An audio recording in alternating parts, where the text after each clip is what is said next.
এই যে সবজি গাছগুলা দেখছেন, নিজের হাতে গাছগুলো লাগিয়েছি। এখন হয়তো আমাকে এখান থেকে ছেড়ে চলে যেতে হবে। আসলে কোনো কিছুর জন্য মন কষ্ট আসতেছে না, মন খারাপ লাগতেছে না।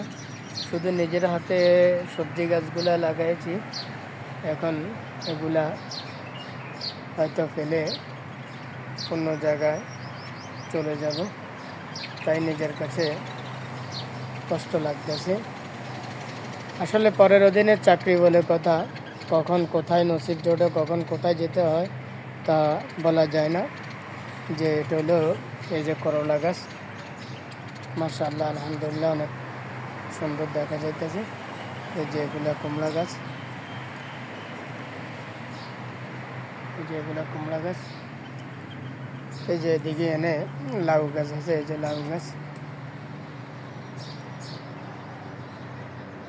আসলে আমার কাছে অনেক আনন্দ লাগে এগুলা, যে সব সবজি গাছ, বিভিন্ন গাছ লাগিয়ে তাকে পরিচর্যা করা, গাছের পিছনে শ্রম দেওয়া, এটা আসলে নিজের সন্তানের মতো মনে হয়।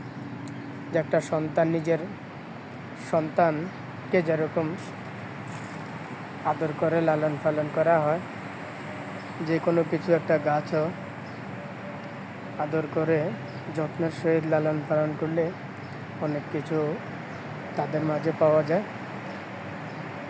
আসলে গাছের সাথে মানুষের ভালোবাসা আমার কাছে মনে হয় যেন এমনই, আদর যত্নের মাঝে গাছের ভালোবাসা আমার কাছে মনে হয় মিলে। তো কার কাছে কেমন লাগে অবশ্যই জানাবেন, জানাতে বলবেন না।